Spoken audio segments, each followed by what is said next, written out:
Ministério Público Federal aprova a criação do primeiro Conselho Municipal Caiçara do país. Com conselhos caiçaras, terão acesso com mais facilidade a políticas públicas e sociais e poderão cobrar direitos garantidos na Constituição. Vai comprar presente para as crianças? Fique atento se o brinquedo respeita as normas do Inmetro. E ainda, hoje é o Dia Nacional da Pessoa com Deficiência Física. Apesar da legislação brasileira garantir a mobilidade, nem sempre a lei é cumprida. Um exemplo é na hora de emitir passagens de ônibus gratuitas em viagens interestaduais.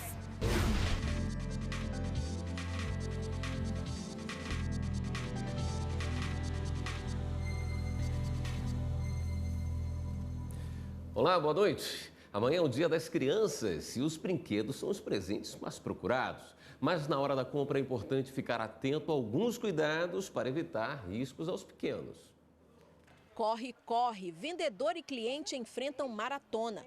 Este consumidor que chega é especial. Afinal, ele é o dono do presente e quer escolher sozinho. Eu quero um piano. Os pequenos vão pela aparência. Cabe aos responsáveis ficarem de olho no preço. Pesquiso, depois eu volto lá de novo se vale a pena. Atenção ao valor e também à segurança. De acordo com o Sistema Inmetro de Monitoramento de Acidentes de Consumo, 70% dos relatos de acidentes com produtos infantis nos 6 primeiros meses deste ano estavam relacionados aos brinquedos. Por isso, veja se a mercadoria tem o selo do Inmetro, Instituto Nacional de Metrologia, Qualidade e Tecnologia.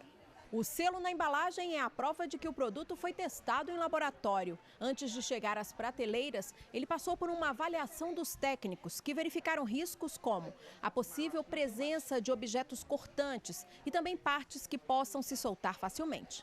Outra dica é comprar o brinquedo de acordo com a idade da criança que vai usá-lo. Dona Edilene está atenta a isso ao presentear a neta de 1 ano. Eu estou escolhendo um presentinho assim para ela, que não pode ser assim para colocar na boca, porque ela só tem 1 aninho, né? Essa informação com relação à faixa etária, ela tem que ficar de forma ostensiva, ou seja, de fácil visualização para o consumidor. Porque se o consumidor compra um brinquedo, por exemplo, para uma criança de 2 anos, mas na embalagem está explícito que aquele brinquedo só é para crianças a partir de 3 anos, ele depois não vai poder reclamar se de repente uma questão de segurança foi evidenciada pela utilização daquele brinquedo. E não se esqueça, é direito exigir do lojista a nota fiscal. E em casos de troca, a empresa tem que fazer isso se houver defeito. Por outros motivos, não há essa obrigação. Normalmente, o que existe é o bom senso, uma boa conversa. Geralmente, quando eu vou em lojas assim, especializadas em brinquedos, eles sempre fazem a troca segura. Então, às vezes chega em casa e o produto está danificado, alguma coisa, a gente vem e eles trocam. Feliz Dia das crianças! O Ministério Público Federal aprovou a criação do primeiro Conselho Municipal Caiçara do país. O objetivo é reconhecer e valorizar comunidades tradicionais. O texto do projeto de lei foi desenvolvido pelos próprios caiçaras durante o projeto Tribuzana, desenvolvido pelo Ministério Público Federal em Caraguatatuba, com as comunidades tradicionais e a Prefeitura de Ilhabela. O Conselho terá o objetivo de reconhecer, fortalecer e garantir os direitos desses povos e comunidades, inclusive os de natureza territorial, socioambiental, econômica e cultural. Com conselhos caiçaras, terão acesso com mais facilidade a políticas públicas e sociais e poderão cobrar direitos garantidos na Constituição, em especial o direito à consulta prévia, já que entre as atribuições desse conselho estão a elaboração de um protocolo de consulta e contato com órgãos públicos. O projeto de lei aprovado prevê que o Conselho terá 21 integrantes, 7 representantes do poder público e 14 das comunidades, que serão eleitos pelo Fórum das Comunidades Tradicionais de Ilhabela, em assembleia que será convocada para essa finalidade. A Comissão das Metas Nacionais do Conselho Nacional de Justiça do Tribunal de Justiça da Paraíba se reuniu para acompanhar o cumprimento das metas estipuladas para 2019. A reunião foi coordenada pelo gestor da comissão, desembargador João Benedito da Silva. Na oportunidade, também foram discutidas estratégias para garantir o alcance das metas até o final do ano. Uma delas é a realização da última etapa da Semana da Justiça pela Paz em Casa, que acontecerá de 25 a 29 de novembro. Outra tática é a criação de uma vara virtual para as unidades da Fazenda Pública, que tem alta demanda processual. A juíza Graziela Queiroga, coordenadora da Meta 8, explicou que até agosto deste ano, 40% da meta havia sido cumprida. Chamar a atenção dos colegas, no bom sentido, de mostrar quais são os processos que ainda faltam serem julgados para que a gente possa atingir esse percentual desejado, bem como já na preparação da última etapa da Semana pela Paz em Casa desse ano, poder realmente colocar esses processos, tratar esses processos como prioritários para que ao final a gente possa concluir o ano, né, atingindo esse percentual desejado. O coordenador da Meta 6, juiz Eduardo José de Carvalho Soares, comentou que o índice já foi alcançado e que agora a equipe está trabalhando no estoque de processos mais antigos. A reunião demonstrou vários pontos que precisam serem resolvidos ou ajustados para que no próximo ano esse trabalho seja cada vez mais eficiente. Uma das estratégias discutidas durante a reunião foi relacionada ao julgamento dos processos das varas da Fazenda Pública e a possibilidade de criar uma vara virtual.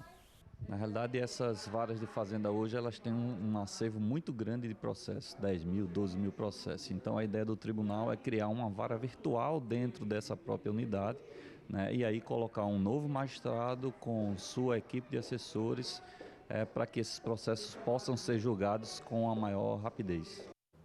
Outubro é um mês de alerta para o câncer de mama. A Justiça de Mato Grosso apoia a campanha. Em uma das ações, o tribunal contribui com a Associação de Mulheres que tem a doença.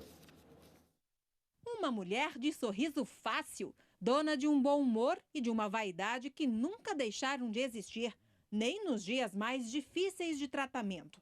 O diagnóstico de câncer de mama veio há 1 ano. A gente fica meio sem chão, né? Sem direção.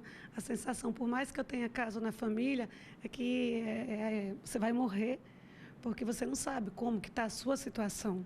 Noelma é uma das mulheres que buscou ajuda na MT Mama, associação que oferece apoio a pessoas em tratamento contra a doença, que é o segundo tipo de câncer mais comum entre as mulheres no mundo. A MT Mama ela foi instituída justamente para dar esse apoio pós-diagnóstico, que havia uma lacuna entre você receber um diagnóstico e ter esse apoio psicossocial. Então a MT Mama faz esse primeiro acolhimento, recebe essa pessoa, passa todas as orientações, orientação jurídica, orientação de procedimento, orientação de atendimento, orientação médica.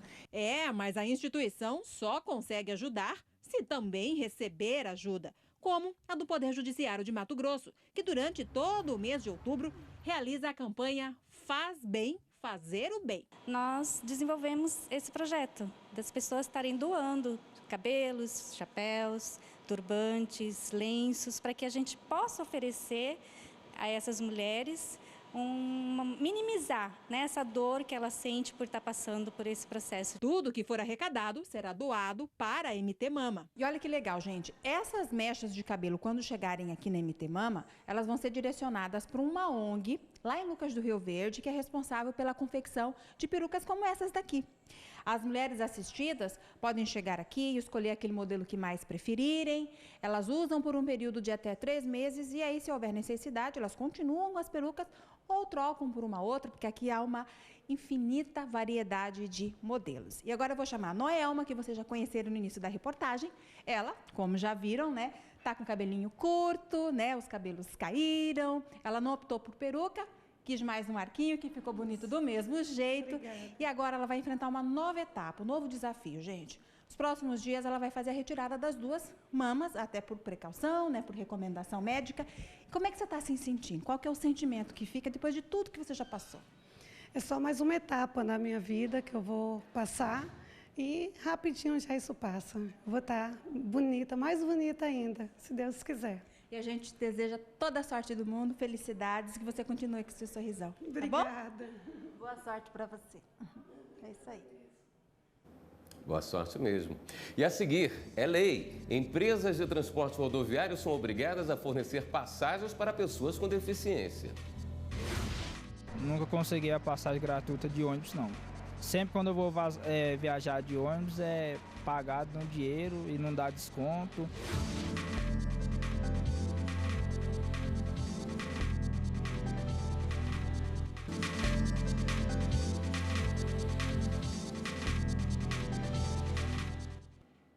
Hoje é o Dia Nacional da Pessoa com Deficiência Física.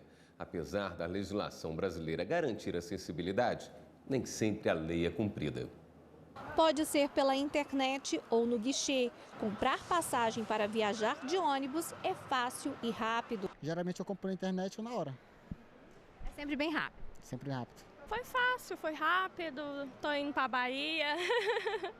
Já quem tem dificuldades para se locomover, reclama. Nunca consegui a passagem gratuita de ônibus, não. Sempre quando eu vou viajar de ônibus é pagado no dinheiro e não dá desconto. E as cadeiras é muito desconfortável pela minha situação. Tem umas que é mais difícil, mas tem outra, né, que é bem mais fácil. Todos os dias que tem, ela nunca nega.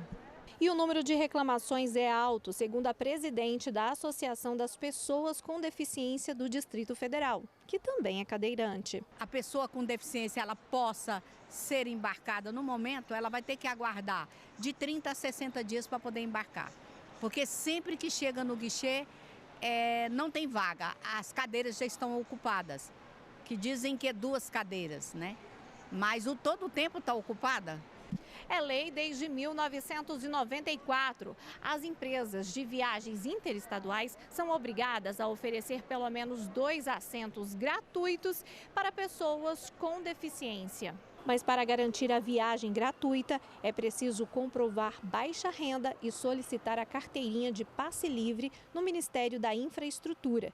E se mesmo com a carteirinha de passe livre a empresa de ônibus não autorizar a viagem, esta advogada dá a dica. Eu sugiro que vá no posto da NTT, na própria rodoviária interestadual, sempre tem. Se não tiver, se for interior, uma rodoviária pequena, liga na ouvidoria para fazer a reclamação, que é no 166.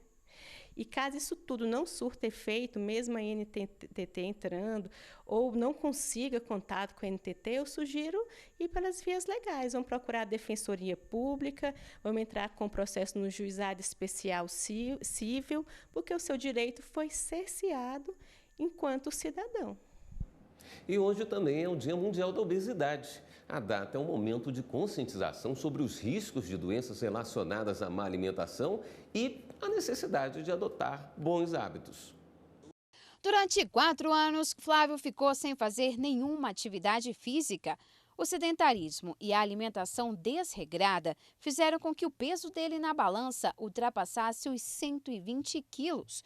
Há poucos meses, ele decidiu mudar e quase 9 quilos já foram embora. Minhas articulações começaram a doer, eu tive problemas de não ter tanta disposição. Eu falei, não, eu preciso ter disposição, ter mais disposição, ter todo esse pique para aguentar minha filha, minha família, né, tudo isso, e crescer junto, né? Ter uma vida mais longeva, enfim. Então, hoje em dia, eu acredito que nós temos todos os meios para isso, né? Então, fui buscar atrás de cuidar dessa parte minha que tinha ficado de lado, que era justamente a saúde. Ter hábitos mais saudáveis deve ser mesmo uma meta de todos os brasileiros. Ainda mais que a gente não anda muito bem nas estatísticas. Segundo o Ministério da Saúde, mais da metade da população está com sobrepeso e algumas já chegaram à obesidade.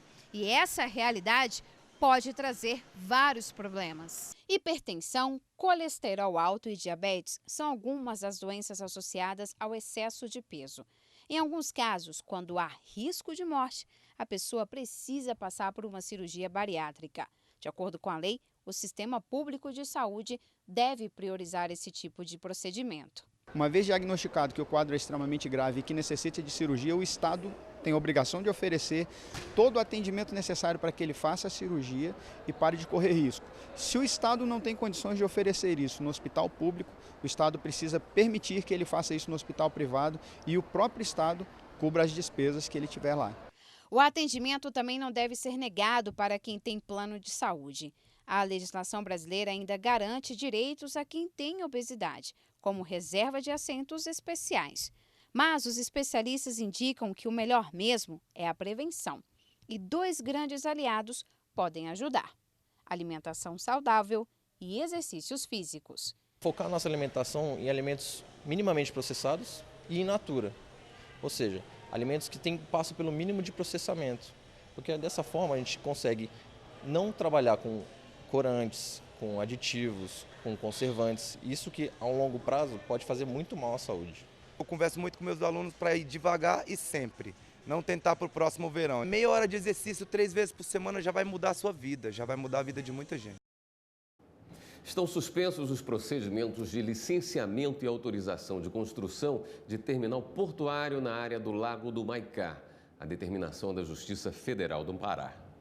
A Justiça condicionou o licenciamento e a autorização do empreendimento à realização de consulta prévia aos quilombolas e ribeirinhos que poderiam ser afetados com a construção do terminal portuário na área do Lago do Maicá, no Pará. Na sentença, o juiz também determinou a retificação e complementação do estudo de impacto ambiental e do relatório. Tudo deve ser feito com a orientação de antropólogos habilitados para que seja respeitada a presença de comunidades tradicionais na área de influência direta ou indireta do projeto do terminal. A seguir, em Alagoas, Tribunal de Justiça faz ação de cidadania para crianças. Além das brincadeiras, dos lanches e dos presentes, também teve espaço para conscientização sobre os direitos dos pequenos.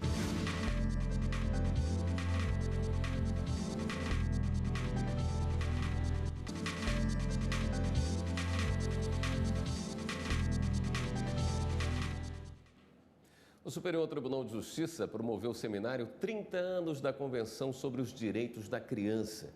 No encontro foram discutidas formas de conscientizar a sociedade sobre a proteção dos direitos das crianças e dos adolescentes. Uma pesquisa global da Organização para a Cooperação e Desenvolvimento Econômico revela que o Brasil é o país com maior número de casos de violência contra professores. 71% dos educadores afirmam que já sofreram agressões físicas ou verbais dentro das escolas, segundo outro levantamento realizado pelo INEP, o Instituto Nacional de Estudos e Pesquisas Educacionais. Para o ministro do STJ, Reinaldo Soares da Fonseca, essa realidade tem uma explicação. Analisar a posição da criança e do adolescente dentro desse contexto social é resgatar as políticas públicas direcionadas à criança, a começar pela educação. E essa educação, ela precisa de um exame completo, não particularizado, onde todas as crianças negras, brancas, indígenas e de todas as outras colorações, se isso é possível, sejam pensadas enquanto tal.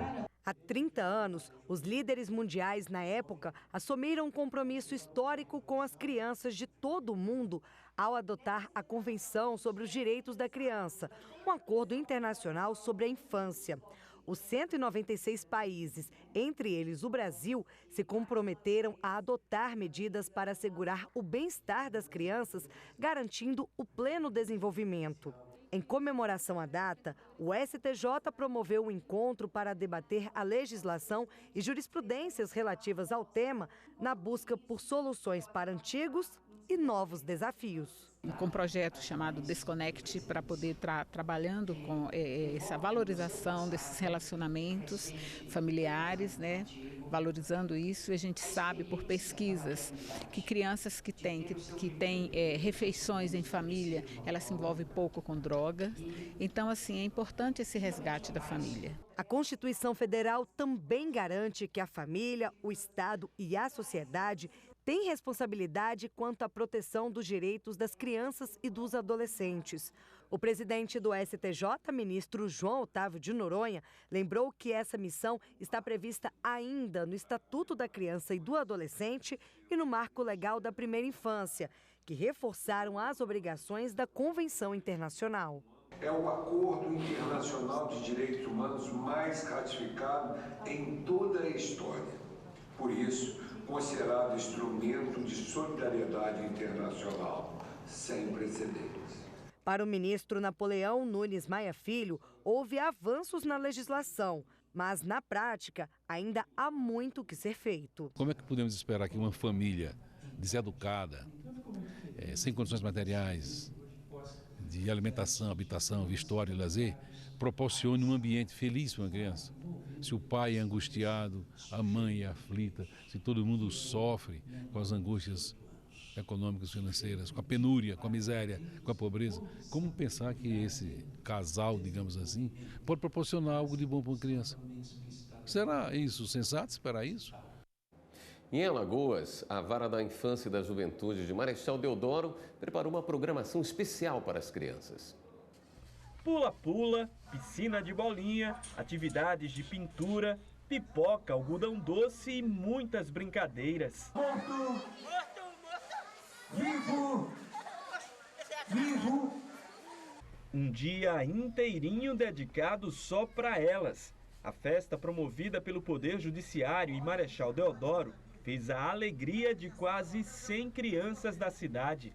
Para os meninos e meninas de escolas públicas, das comunidades próximas ao fórum e da Casa Lar Aconchego, diversão não faltou. E o que é que você gostou mais aqui?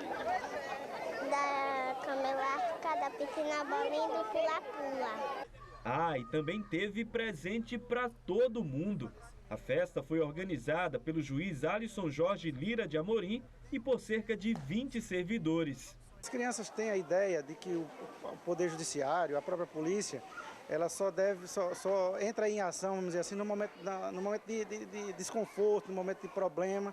E aí eu queria trazer também esse momento de alegria, ou seja, que eles tenham o Poder Judiciário como um órgão parceiro, um órgão de apoio, não só de punição, de repressão. Estamos muito felizes, é bem gratificante ver crianças que certamente não teriam essa oportunidade de desfrutar de um momento como esse e a gente conseguir realizar. Então é uma satisfação enorme. Essa é a primeira vez que a Vara da Infância e Juventude realiza uma festa para a criançada em Marechal Deodoro. E além das brincadeiras, dos lanches e dos presentes, também teve espaço para a conscientização sobre os direitos dos pequenos. A ação intitulada Vamos Integrar fez jus ao nome, contando com a participação da Prefeitura e da Câmara de Vereadores de Marechal Deodoro, do Conselho Tutelar, da Polícia e da Defensoria Pública, integrando e aproximando ainda mais o judiciário da sociedade. É um trabalho social que a gente tem que fazer, não podemos ficar só sentados no gabinete, temos que ir também à comunidade para mostrar o trabalho que o Poder Judiciário, especialmente o Judiciário de Alagoas, exerce. Mas nessa festa especial, a melhor recompensa não poderia ser outra: o sorriso de cada criança e a certeza de que o dia de lazer vai ficar marcado na memória dos pequenos por um bom tempo.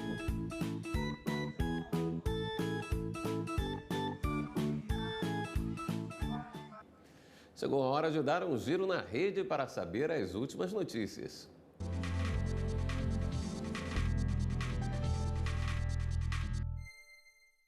Vamos até a redação do Jornal da Justiça falar com a repórter Fernanda Porto, que tem as informações. Oi, Fernanda, boa noite. Oi, William, boa noite para você, boa noite a todos que nos acompanham. A primeira notícia do Giro na Rede de hoje é uma decisão do ministro do Supremo Tribunal Federal, Alexandre de Moraes, que julgou inviável a ação que trata sobre a construção de novas quadras residenciais em Brasília. O partido Rede Sustentabilidade alega que a expansão da região administrativa sudoeste fere leis em defesa do meio ambiente, mas, ao analisar o caso, o ministro Alexandre de Moraes julgou que a reclamação no Supremo não é o melhor caminho para resolver a questão. O Ministério Público Federal enviou parecer para que o Supremo negue mais um pedido feito pela defesa do ex-presidente Lula. Dessa vez, o pedido é para que todas as ações ajuizadas com base em interceptações telefônicas autorizadas pela 13ª Vara Federal de Curitiba sejam julgadas pelo Supremo Tribunal Federal e ainda que os processos sejam anulados. A defesa de Lula alega que as conversas foram registradas na época em que o ex-presidente tinha direito à prerrogativa de foro. Agora, o assunto é direito trabalhista. Por maioria de votos, o Tribunal Superior do Trabalho suspendeu a tramitação de todos os processos que discutem a validade ou não de normas coletivas que limita ou restrinja direitos assegurados pela Constituição. O entendimento é em razão de um recurso que tramita no Supremo sobre pagamento de horas de deslocamento e que tem repercussão geral. Ou seja, a decisão irá ser aplicada em outros processos semelhantes no país. Em julho, o ministro Gilmar Mendes, relator, havia determinado a suspensão de todos os processos que envolvam a redução de direitos trabalhistas. Por isso, os processos no Tribunal Superior do Trabalho ficam suspensos até que o Supremo defina a tese sobre a matéria. O Giro fica por aqui. Eu desejo para você que está em casa uma excelente sexta-feira e relembro, para rever nossas reportagens é só acessar nosso canal no YouTube, digita lá TV Justiça Oficial. William? Obrigado, Fernanda. E o Jornal da Justiça termina aqui. Você acompanha agora o programa Academia. Uma boa noite, ótimo fim de semana.